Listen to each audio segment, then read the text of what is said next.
2025 সালের দাখিল পরীক্ষার ফরম পূরণের বিজ্ঞপ্তি প্রকাশ করা হয়েছে। প্রিয় শিক্ষার্থী বন্ধুরা, যারা তোমরা 2025 সালে দাখিল পরীক্ষা দিবে, অর্থাৎ টেস্ট পরীক্ষা যাদের ইতিমধ্যে শেষ হয়েছে, তো এর আগে তোমাদের এসএসসির যে ফর্ম ফিল আপের তথ্যটি তো শেয়ার করেছি। এখন দাখিল যারা মাদ্রাসা থেকে এসএসসি অর্থাৎ দাখিল পরীক্ষা দিবে 2025 সালে, তাদের ফর্ম ফিল আপ সংক্রান্ত তথ্যগুলো আপনাদেরকে জানিয়ে দিচ্ছি যে কত টাকা ফর্ম ফিল আপ ফি লাগবে, অর্থাৎ বোর্ড কত টাকা নির্ধারণ করে দিয়েছেন এবং কত তারিখ পর্যন্ত এই ফর্ম ফিল আপ চলবে।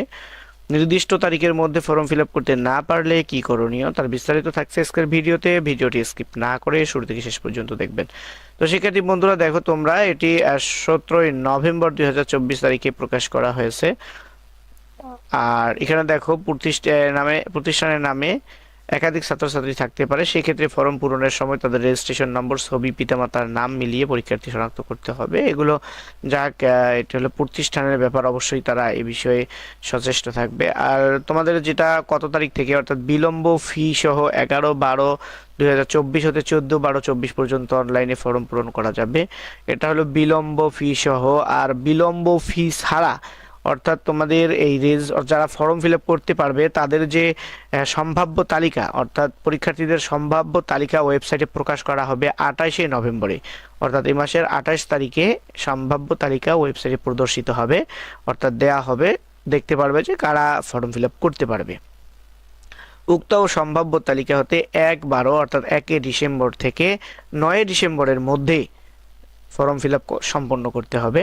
যদি কেউ কোনো কারণে 9 ডিসেম্বরের মধ্যে ফর্ম ফিল আপ কমপ্লিট করতে না পারে, তাহলে তাকে স্টুডেন্ট প্রতি, অর্থাৎ প্রত্যেক শিক্ষার্থী প্রতি 100 টাকা জরিমানা দিয়ে, অর্থাৎ এটাকে বিলম্ব ফি বলা হয়, সেই 100 টাকা বিলম্ব ফি দিয়ে, অর্থাৎ মূল যে ফর্ম ফিল আপ ফি তার সাথে অতিরিক্ত 100 টাকা যোগ করে তাকে 2 দিনের মধ্যে, 2 দিন আরও সময় দেওয়া হবে, অর্থাৎ 14 ডিসেম্বরের মধ্যে তাকে অবশ্যই সম্পন্ন করতে হবে ফর্ম ফিল আপ। যদি তাও না পারে তাহলে তার আর কিছু করার থাকবে না হয়তো, যদি বোর্ড পরবর্তীতে কোনো সুযোগ না দেয়। তাহলে চলুন আমরা একটু বিস্তারিত আপনাদেরকে দেখিয়ে দিচ্ছি। এখানে দেখেন যারা নির্বাচনী পরীক্ষা দিয়েছেন, হয়তো ইতিমধ্যে অনেকের টেস্ট পরীক্ষা বা নির্বাচনী পরীক্ষার ফলাফল প্রকাশ করা হয়েছে। যারা করেনি, এই রেজাল্ট অর্থাৎ টেস্ট বা নির্বাচনী পরীক্ষার ফলাফল প্রকাশ করার সর্বশেষ তারিখ হচ্ছে 27 তারিখ। 27শে নভেম্বরের মধ্যে অবশ্যই সকল মাদ্রাসাকে নির্বাচনী বা টেস্ট পরীক্ষার ফলাফল প্রকাশ করতেই হবে। অনলাইনে ফর্ম পূরণ বিলম্ব ফি ছাড়া, ওই যেটা বললাম বিলম্ব ফি ছাড়া 1/12 থেকে অর্থাৎ 1 ডিসেম্বর থেকে 9 ডিসেম্বরের মধ্যে। আর বিলম্ব ফি ছাড়া অনলাইনে ফি জমা দেওয়ার শেষ তারিখ হচ্ছে 10 তারিখের মধ্যে, 10/12/2024। অর্থাৎ এই যে এখানে ফর্ম ফিল আপ করতে হবে আর ফি জমা দেওয়ার সর্বশেষ তারিখ এটা অবশ্যই 9 তারিখের ভিতরে দেওয়াটাই বেটার। যে কোনো কারণে 10 তারিখে দিতে না পারলে সমস্যা, এই কারণে 1 থেকে 9-এর ভিতরে দেওয়াটাই বেটার হবে। আর বিলম্ব ফি সহ অনলাইনে ফর্ম পূরণ হচ্ছে 11 থেকে 14 তারিখ, 11 থেকে 14 তারিখের মধ্যে অনলাইনে ফর্ম পূরণ করতে হবে। এবং বিলম্ব ফি সর্বোচ্চ 1 দিন পরে 15 তারিখের মধ্যে সেই বিলম্ব ফি সহ ফি পরিশোধ করতে হবে অনলাইনে। এটা হলো তোমাদের তারিখ, অর্থাৎ কত তারিখের মধ্যে তোমরা ফর্ম ফিল আপ কমপ্লিট করবে। তো এবার তোমাদের স্টুডেন্ট প্রতি, শিক্ষার্থী প্রতি কোন খাতে কত টাকা করে ফর্ম ফিল আপ ফি ধরা হয়েছে তার একটা চার্ট এখানে দিয়ে দেওয়া আছে। পরীক্ষার ফি পত্র প্রতি এখানে দেওয়া আছে, ব্যবহারিক পরীক্ষার ফি দেওয়া আছে, একাডেমিক ট্রান্সক্রিপ্ট ফি, অর্থাৎ তোমার পরীক্ষায় পাশ করলে যে একাডেমিক ট্রান্সক্রিপ্ট, মূল সনদ যেগুলো পাবে কাগজপত্র, সবগুলোর ফি কিন্তু আগেই নিয়ে নেওয়া হয়, সব ফিগুলো আগেই জমা নেওয়া হয়।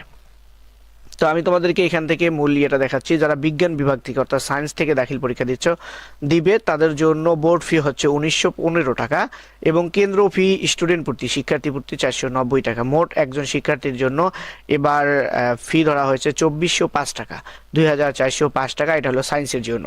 আর যারা সাধারণ শাখা থেকে জেনারেল, মুজাব্বিদ ও হিফজুল বিভাগ, কোরআন বিভাগ নিয়মিত যারা আছে তাদের জন্য বোর্ড ফি হচ্ছে 1715 টাকা, কেন্দ্র ফি হচ্ছে 410 টাকা, আইসিটি বিষয় ফি ব্যবহারিক হচ্ছে 25 টাকা, সর্বমোট 2150 টাকা। একজন শিক্ষার্থী কর্তৃক 2150 টাকা হচ্ছে সাধারণ, যারা জেনারেল তাদের জন্য 2150 টাকা, আর যারা সায়েন্স থেকে তাদের জন্য 2405 টাকা।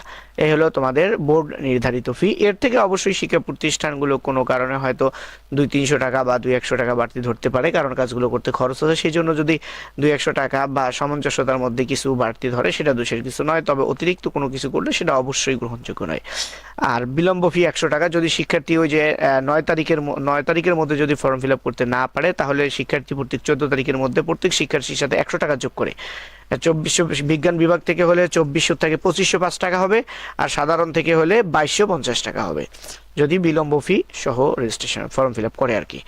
তো এই হলো তোমাদের টোটাল। আর যারা নিয়মিত শিক্ষার্থী তাদের জন্য, অনিয়মিত শিক্ষার্থীর জন্য এখানে লিখে দেওয়া আছে, চাইলে তোমরা এটা পড়ে নিতে পারো। আর জিপিএ উন্নয়ন, যারা 2024 সালে এসএসসি পরীক্ষা বা দাখিল পরীক্ষা দিয়েছে, পাশ করেছে, এবার ইন্টারে ভর্তিও হয়েছে, তারা যদি তাদের গ্রেড উন্নত করতে চায়, জিপিএ উন্নয়ন করতে চায়, তাহলে তারা পুনরায় পরীক্ষায় অংশ নিতে পারবে।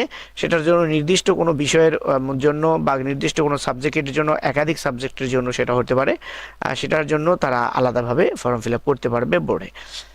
সেটার জন্য প্রতিষ্ঠান প্রধানের সাথে যোগাযোগ করলে কিভাবে করতে হবে তারা নিজেরাই ভালো জানে। আর এখানে বলে দেওয়া আছে অলরেডি, বিস্তারিত পড়তে গেলে সময় লাগবে, তোমরা যদি প্রয়োজন হয় অবশ্যই বিজ্ঞপ্তিটি পড়ে নিবে। তো শিক্ষার্থী বন্ধুরা, এই হলো তোমাদের ফর্ম ফিল আপ সংক্রান্ত যে বিজ্ঞপ্তি, সেটি তোমাদেরকে জানিয়ে দিলাম। যারা চ্যানেলটি সাবস্ক্রাইব করো নাই, অনুগ্রহ করে চ্যানেলটি সাবস্ক্রাইব করে সাথেই থাকবে।